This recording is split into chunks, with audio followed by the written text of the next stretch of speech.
என்ன ஊர் நீங்கள் சொந்த ஊர்? நான் சேலம் கொல்லாமட்டி. கொல்லாமட்டியா? கொல்லாமட்டி இங்கே எங்கே போகிறா? உள்ளே போகணும். மலைக்கிட்ட போகணுமா? என்ன ஊர் தெரியல, ஆனால் மலைக்கிட்ட போனீங்க. சாப்பிட்டியா? யா காசு காசு இல்லையா? டீ வாங்கி தரேன், சாப்பிட்றியா?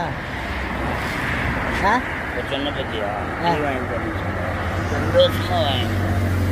சரி வா, டீ சாப்பிட சொல்லவா? ஆனால் நீ என்ன ஊருக்கு போகிறேன்னு சொல்லு. நான் சேலம் கொல்லாமட்டி பைபாஸ். கொல்லாமட்டி பைபாஸுக்கு அந்த மலைக்கிட்ட எதுக்கு போகிற? தங்கச்சி அங்கே தான் கொடுத்து. அப்படியா? தங்கச்சி பார்க்க போறியா? கல்யாணம் ஆச்சா? பசங்களாம் இருக்கிறாங்களா? ஆ எங்கே இருக்கிறாங்க எல்லாரும்? எங்கே இருக்கிறாங்க? சொன்ன ஒரு வார்த்தைக்கு நல்லா இருக்கு. நீயே சொன்ன